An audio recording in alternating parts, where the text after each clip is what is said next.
Andrew Jeune here with your Asian Racing Review, joined once more by Michael Cox, who's the editor and founder of AsianRacingReports.com. And Michael, we're straight back from Saudi Arabia. There's plenty to talk about that. We'll come to that in a moment. But there's also plenty going on around the racing world, but including not actually on the racetrack itself. Peter V'landys and his Supreme Court case. Where are we at with that? Yeah, a report this week in the Sydney Morning Herald that summons been issued in the New South Wales Supreme Court to three officials named: Ryan Kruger, Greg Nichols, and in the most recent report, Greg Carpenter in his previous role as Racing Victoria chief handicapper and Australian representative to the IFHA ratings, world ratings. And he's now head of racing content at the Hong Kong Jockey Club. It's a fascinating development to be bringing in. You know, Peter V'landys goes worldwide. It's not just Peter V'landys versus the other states. He's intent to find conflict wherever he can, and that where the end game goes, we can only assume that the specific allegations of Racing New South Wales have not been made public yet, and they'll be heard in the court. It could be just thrown out, but if it progresses, we could see a situation where Greg Carpenter is there to explain ratings and handicaps, and yeah, that'd be a fascinating development for racing. Racing makes its way into the courtroom. Weights and measures being discussed. Well, that's what I was going to ask you. What does Peter V'landys and/or Racing New South Wales essentially stand to win out of all of this? Well, what they're alleging, and it would be quite serious, that the other states are building a conspiracy against them. That they're plotting against Racing New South Wales, and that they are being, in effect, anti-competitive. Now, there's a lot to unpack with that, and I think that bringing it to court, Peter V'landys is no stranger to court cases. Of course, he won a landmark case in the High Court against corporate bookmakers to win the rights to charge for racefields information, which basically changed the entire course of racing history in Australia. I don't think he'd be going to court if there wasn't a lot to gain. Yeah. So I think watch this space is there. Get the popcorn out. It's very Peter V'landys. It's very ringmaster and bringing attention to everything. And I think it's going to bring about some really interesting discussions about the Australian pattern. And look, maybe it'll bring people to the table in the end, and bring about some cooperation. It might seem a funny take to say that launching Supreme Court action against the other states could bring about some dialogue, but it's going to bring about some sort of dialogue because they're going to be talking about it in court next month. All right, okay. Well, we'll watch that as far as that progresses, heading towards the autumn carnivals as well, of course, in Australia. On the racetrack, let's move to Hong Kong. It's a big weekend there. Our Hong Kong Derby rankings are on the website now, the updated ones, after two very taking performances from Beauty Eternal and Super Sunny Sing in the traditional trial, which was the Classic Cup.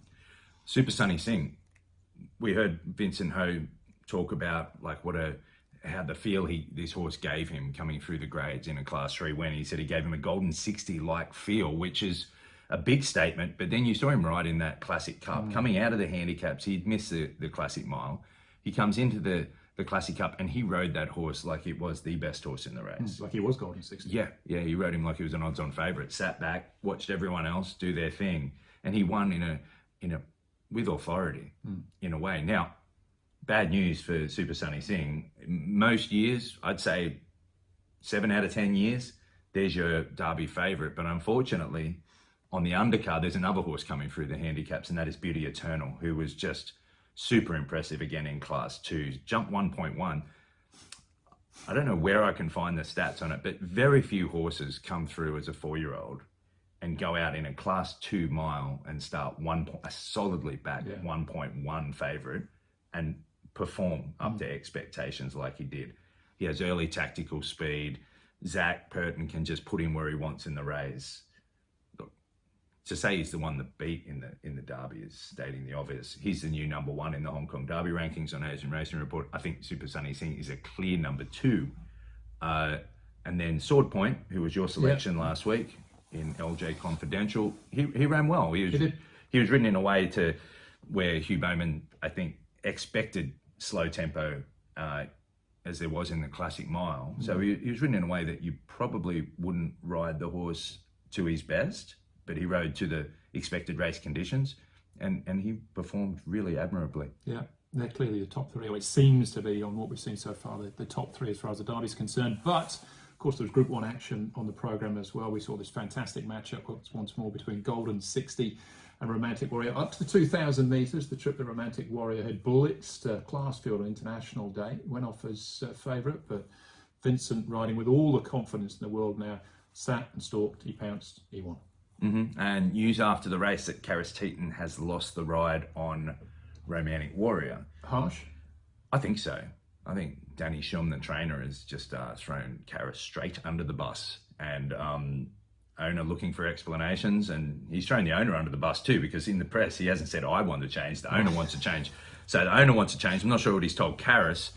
The owner wants to change, or if everyone's if that communication's clear. But look, I've heard various debates about this ride from Karis, and I can't see what he got plainly wrong. If he waits to the start, he took off early, tried to turn it into a stamina test, which is what pre-race most people, including yourself, were wanting him to do. I mean, I'll ask you. You laid a case for how he should ride. Did he take off at the right spot?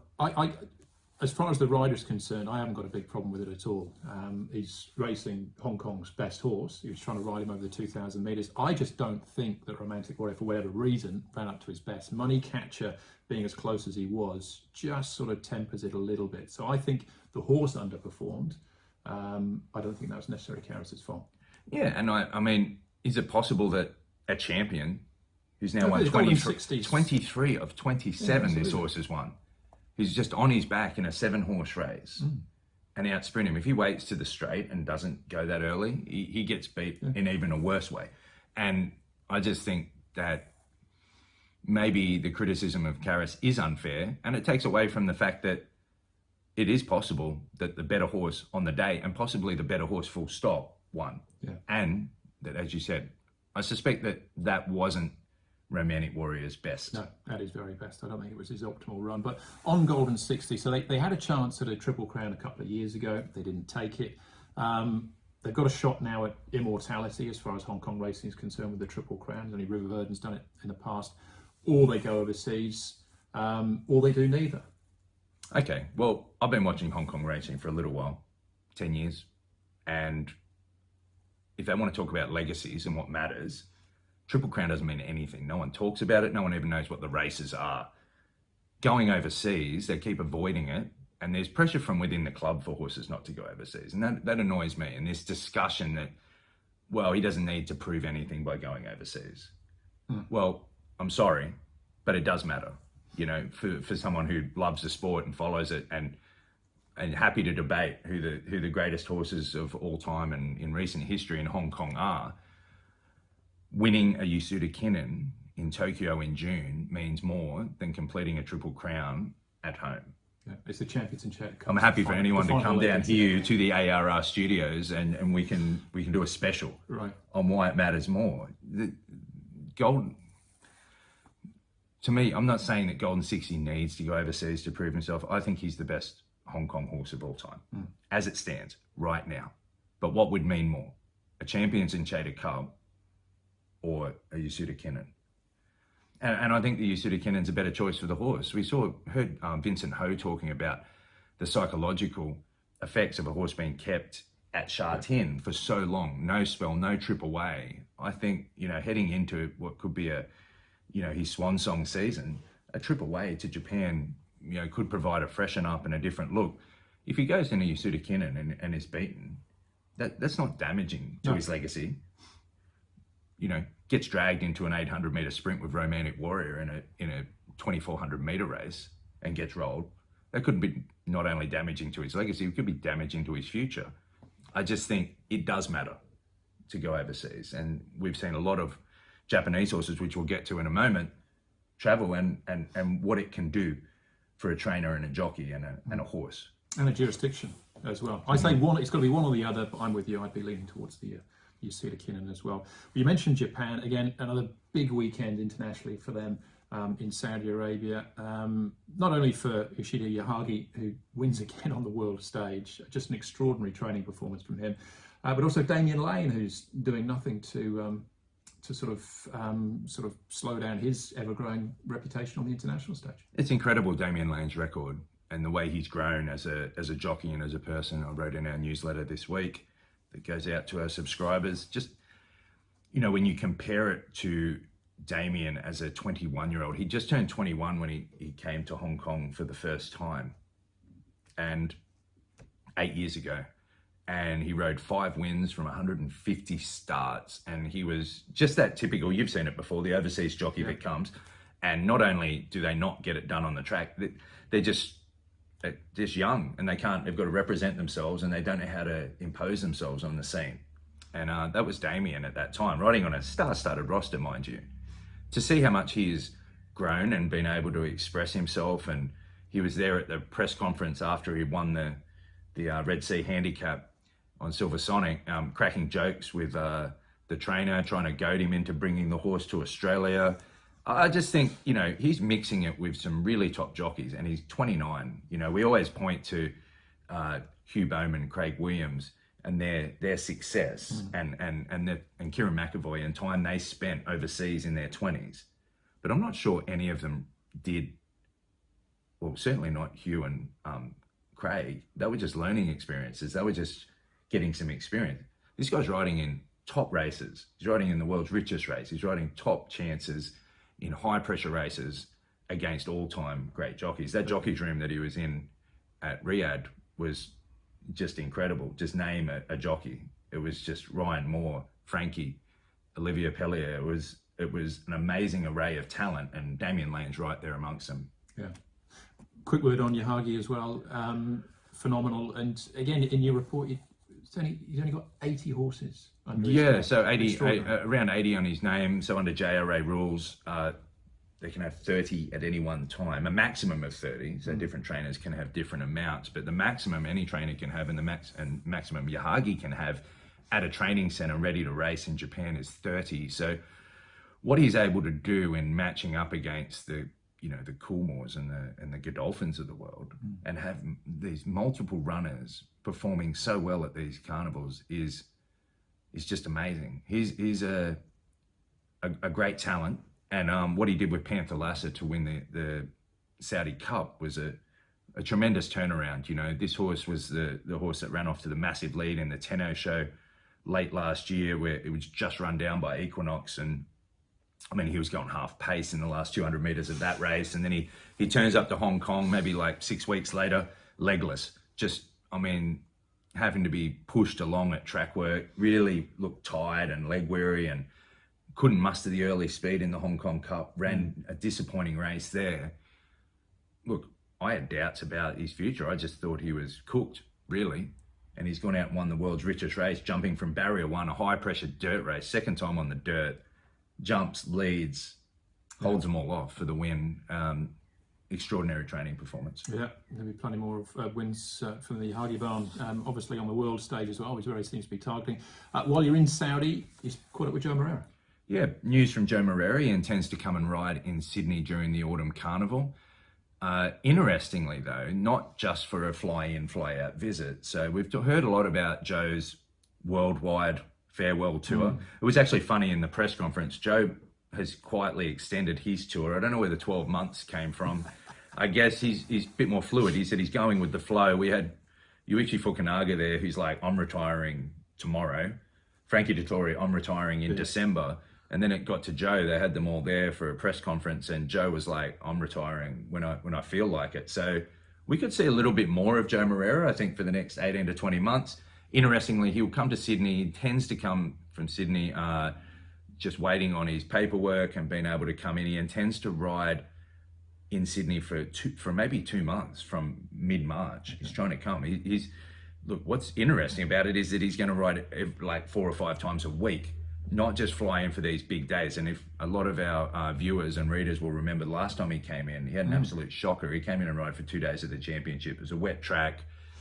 He was on a lot of good chances. Yeah. He didn't read the play that well. He didn't ride well. He got absolutely slaughtered in the press. Maybe it was a little bit harsh, but he was the last jockey to get beaten on Winks.